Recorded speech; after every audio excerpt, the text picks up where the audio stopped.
I'm sure Kenton was absolutely shocked to see that ESPN exercised the option to lock in the ACC TV rights until 2036. So for Florida State and Clemson, everyone else, does this mean we're all stuck together for another 11 years?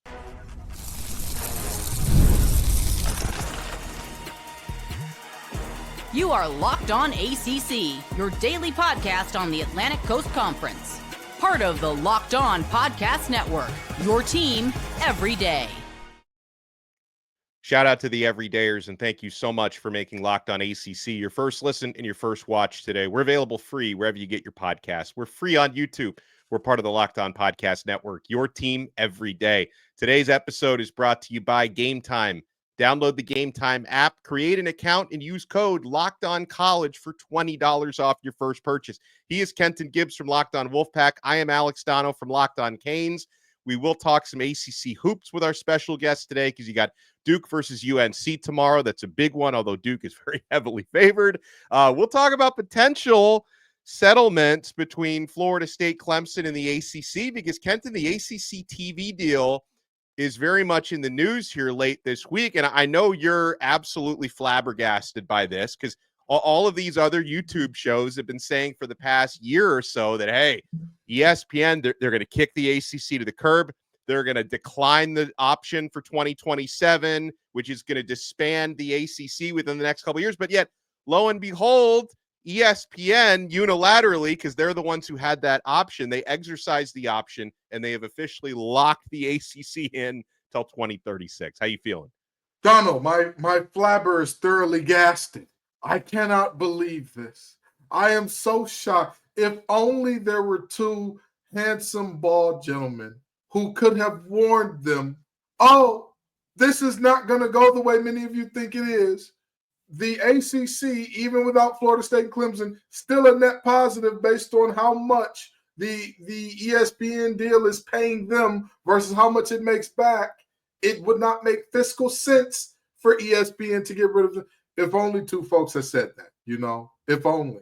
But we can only hope to live in such a world where, again, we had two very trustworthy, very shiny bald gentlemen helping us out with such matters. But we don't live in that reality, Donno. So we were all in the dark and confused as to how this TV rights got extended. And that's why we have a special guest on today, because we need somebody else to help us figure this out. And we've got a special guest who has been covering the ACC since 1981. Does an awesome job covering the league for Saturday Down South. Brett Friedlander is with us. Mr. Friedlander, I'm sure you're not surprised to see ESPN exercise this option. There's some other things, though, that were revealed here in the reporting, including, Notre Dame, who has an ACC scheduling agreement in football, although they're independent. They're going to be playing Clemson, Florida State, and Miami a lot more from here on out. Yes. Contrary to the realignment X people, I think this was the end game all along. First of all, as Kenton mentioned, if you're ESPN, why would you get rid of inventory, especially when you have a sweetheart deal? I mean, the Florida State, Clemson, a lot of people in the ACC are complaining about how they're not bringing in enough money. So why would you take a commodity that will help fill air and you're getting it at a discounted rate? Why would you get rid of it? So there's that. Second of all, I honestly believe that this, from the Clemson, and especially from a Clemson, but also from a Florida State standpoint, this was the end game all along. I don't think these lawsuits were designed to actually go to court and to get out of the league. I think it was to force the ACC into doing an uneven revenue share kind of situation, which is what we're going to get. And I think, I don't know about whether this thing lasts until 2036. Maybe once we get to 2031, it'll be cost effective for Florida State if they're still interested in leaving and if anybody wants them to leave. Or what is college athletics going to look like in 2031? I mean, who knows whether there'll be conferences at all or whether it'll all just be one big mishmash in an NFL kind of situation. But I think this makes the ACC one big happy family again, at least buys them 5 to 6 years, right? Well, you talk about the idea of big happy family and what that looks like and all that good stuff. But I want to ask you a question specifically towards the revenue sharing model that you said, because I'm going to tell you, nothing starts a blood feud between family members like looking over and saying, wait a minute, why is cousin Florida State getting a bigger cut of the pie than me? So the ACC already tried to address that by rewarding postseason success. And congratulations, if you're watching this show, you had as much postseason success as Florida State last year.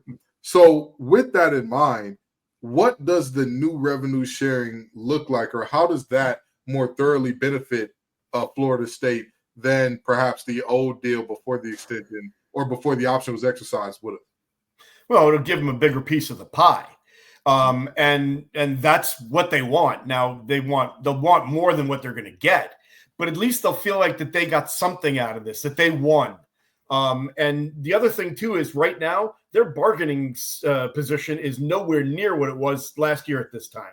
I mean, does the SEC really want them right now? Does the Big Ten really need them right now? No. And so where are they going to go?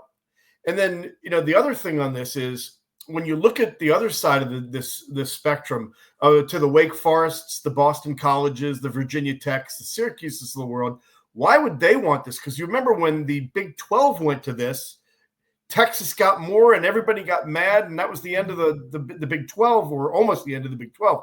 Yeah. I think this is a different situation now, because if you're Wake Forest, if you're Boston College, if you're Virginia Tech, where are you going to go? If you leave the ACC, or if the ACC breaks up, where do you go? I mean, Wake Forest, they're going to be in the Big South. I mean, unless you put together a conference of nerd schools, the academic conference, and it's still not going to be a power conference. So, if you're one of those teams, you either take less money and you're happy about it, or no, you're not happy about it, but you tolerate it, or you take the risk of getting cut loose and ending up, in a second-tier league, or worse, you're Washington State or Oregon State. And so I think that this situation is different because everybody now is in a position where they need this from the top and also at the bottom. This makes a lot of sense. I want to continue the conversation with Brett Friedlander, who joins us from Saturday Down South, including the the part of it that did come as news to me when this option was announced, talking about Notre Dame, who again is in the ACC and everything but football, but they have a football scheduling agreement. Going to be a lot more matchups with the top revenue generators inside the conference. You guys want to keep it locked right here. We're only getting started on this brand new episode of Locked On ACC. Folks, the only ticket app that Kenton and I use is Game Time. We're getting the best deals, lowest prices, best features on the app, guarantees galore on the Game Time app. And guys, if you want to get tickets to that big game that's coming up, you can get them. I'm looking at $3,500 plus, which obviously seems like a lot, but for that game, it's actually a great deal. Hope you've been enjoying the NFL playoff games. I've recently scored hockey tickets. I've scored concert tickets on Game Time. And this year, Game Time makes it even easier to create those unforgettable moments with their new feature, Game Time Picks. It filters out all the fluff and shows you only the best deals on great seats so you can focus on what matters, being there. I used Game Time Picks to grab tickets recently to an upcoming playoff game. I found a super deal that gave me incredible value for amazing seats, and I could even preview the view from my seat before buying. The all-in pricing is a game changer. No surprise fees at checkout. Plus, knowing my tickets are backed by the Game Time guarantee gave me complete peace of mind.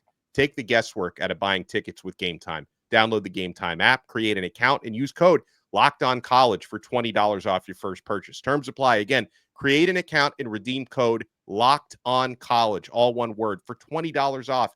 Download Game Time today. Last minute tickets, lowest price guaranteed. Thank you so much for making Locked On ACC your first listen and your first watch today. For your next listen, make sure you check out Locked On College Football. I know Spencer McLaughlin, even having this conversation with Kenton, has been talking about the ESPN picking up the option on the ACC. We're talking about it now with Brett Friedlander. So, Brett, interesting with the whole Notre Dame angle where, ESPN and the ACC, they want to, use Notre Dame, even though they're not a football member. Hey, we're going to guarantee now that every year they're going to play at least 2 out of the 3 biggest revenue draws, Florida State, Miami, and Clemson. But the interesting part of that to me, maybe I'm thinking too much about this, is that also theoretically gives Florida, Miami, and Clemson, a tougher schedule every 3 years or 2 out of 3 years, which may create some competitive imbalance. I mean, what do you think about the whole Notre Dame angle? Well, the fact that the ACC has given Notre Dame such a great advantage here by being in the league but not being in the league, and allowing it to stay independent by giving it half of its schedule is ridiculous to begin with. Yeah. But listen, I think that this is going to work out in everybody's favor. I guess a little bit for Notre Dame. It gives them those high profile games, and it gives them the strength of schedule that they didn't have this year. For Florida State, Miami, and Clemson, I believe it's going to give them a revenue bump, because I think that ESPN is going to make a lot more money with Notre Dame on its airwaves, and I think that some of that's going to get passed on to those three schools, which is part of the whole uneven distribution thing. So they'll benefit there, and yes, I mean they'll have a tougher schedule, but that also works in your favor when you're trying to get an at-large bid to the playoff, because you look at the argument for Alabama and SMU and Indiana, this year, strength of schedule played very, very heavily into that. So I think it will kind of erase a little bit of the stigma that they're in the ACC and they're playing in a subpar league and their schedule stinks and that they're soft. You beat Notre Dame, and that automatically, gives you a little bit more credibility to the committee. So, Brett, I wanted to talk to you about you talk about how the Notre Dame playing all these top draws is good for everybody. But I don't know if you know this, but is the language specifically for those three teams, or is it the top three draws in general, so that those games may fluctuate potentially? So it's like, hey, if Dallas all of a sudden starts to put all of their weight behind SMU, and you're looking at one of the biggest 5 metropolitans in America, and everybody's now watching these guys, that would then alter it, and it'd be like, hey, Notre Dame is now playing, let's say Florida State drops out or Clemson drops out, is Florida State, Miami, and SMU, or whatever the case may be. That's a good question. I haven't really seen the contract yet, so I don't know. But I would hope that would be the case. And to be honest with you, I don't think Notre Dame would mind that too much either, because they're all about being a national program, and playing in Dallas would not be the worst thing that could happen to them. Right. So, it gives them that kind of exposure in Texas and for recruiting and all that kind of stuff. So I think that they would be amenable to that. I don't know if that's part of the contract, but yeah. And the other thing too is, I mean, if you're Virginia or you're Georgia Tech or NC State, not having to play Notre Dame as often is not a terrible thing. I mean, you play them every once in a while and you get that bump in attendance and, that bump in exposure. But, let those other guys have to lock horns with them all the time. So I'd love to hear kind of to bring it back to something you mentioned early on. Well, let's talk to the fans of Florida State and Clemson. I haven't seen as many Clemson reactions, but I've seen a lot of Florida State fans on social media who are like, very, very upset about the idea that they may, be stuck in the ACC for longer than they'd hoped, right? A lot of them were rooting for ESPN to decline the option and just, put a Oppenheimer type of bomb into the whole ACC future. So, do you think, Brett, is this another sign that there's going to be a settlement? You talked about how that may have been the goal early on. These court cases, it's been a little over a year. They've been dragging on. Do you think ultimately Florida State and Clemson are going to be in the ACC till at least 2031? Is that what we're looking at? And explain to people why 2031 may be the magic year. Well, first of all, 2031 would be the magic year, because when you get to that point, you're only 5 years out from the contract being or the grant of rights being, expiring.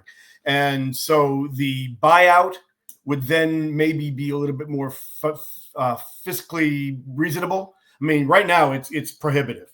But if you're only talking about 5 years worth of revenue that you're going to be losing by not being in the league instead of 12 years, you can possibly generate, you can justify that. So I think that's why 2031 is the talk, because it gives them a window where maybe we can afford this. As far as the mindset of the Florida State fans, I think the well was really poisoned by their board of trustees last year, and in particular Drew Weatherford, who, oh, by the way, owns a private equity firm. And, oh, by the way, if they were to leave and they were to pay that buyout and get out, who would be financing the whole thing? Well, a private equity firm, and I wouldn't be shocked if it was Drew Weatherford's. So, I think that they have kind of been riled up to the point where they just believe that the ACC is terrible, they're above it, and they just don't want anything to do with it. I think Clemson fans are different. I don't necessarily think Clemson was really looking to get out of the ACC, but I think that they saw the lawsuit by Florida State as a vehicle to have this happen, to have a settlement where they end up with a bigger piece of the pie. And I honestly believe that the ACC was resigned to the fact that this was the end game for them too.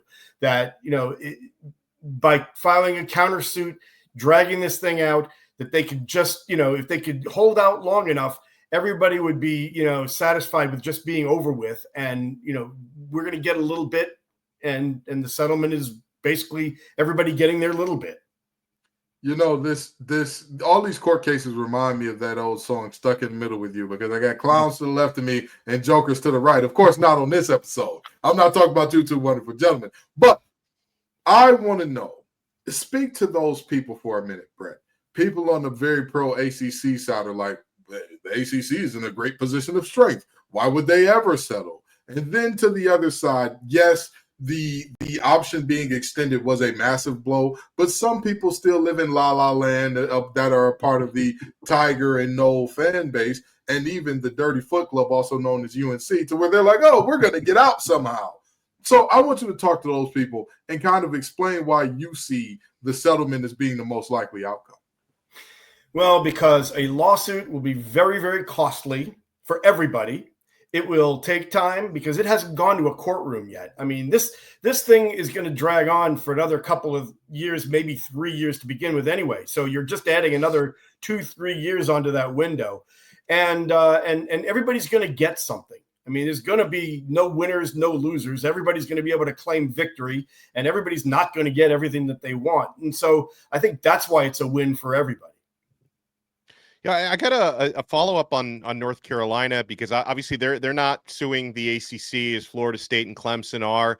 Like I've seen kind of a surge this week, and it's probably all the usual clickbaity stuff. But I mean, why are so many people all of a sudden now talking about North Carolina going to the SEC? Is this just more clickbait smoke, or is there actual, maybe fire behind the smoke? Yeah, I think this is more of the Bill Belichick fallout than anything else. I think it's clickbait because, number one, everything I've heard, the whole, like I said, the realignment X thing has been to the Big Ten, not the SEC. Right. The other thing is that the North Carolina legislature has passed a law last year that whereas the Tar Heels go, they got to bring NC State with them. And I don't think the SEC is interested in having both of them. So I think that this is clickbait, and it makes for good fodder for locked on podcasts and columnists like myself. And I don't think I think there's a lot of smoke, but not a lot of fire. Fair enough. That's fair enough. Now, in terms of, and we're going to get out of the courts and on to the courts after this, but I got one more question for you about the litigation situations here that you see going on here. In terms of how the lawsuits have played out so far, has anything surprised you or shocked you about these findings so far that you've seen? Because you and I both know we expected this to take a while, and the filings have been like a drag your feet off basically. But is there anything that you've seen so far pre-discovery that you're like, wow, I'm surprised that is functioning in the way that it is? Not really. I mean, we really haven't seen a lot of it. I mean, we've just seen the tip of the iceberg. So, and I think that's another thing too. I think the ACC is really interested in settling too, because there's a lot of the discovery I'm sure that they don't want to be public. So, especially when it comes to contracts. So yeah, I'm really not surprised. I we've seen, some juicy stuff, but yeah, I mean, it's really not anything shocking. There hasn't been any smoking guns, Absolutely. Yeah. Well, from the courtroom to the basketball court, we got Duke in North Carolina tomorrow. We'll talk about it next right here on Locked On ACC.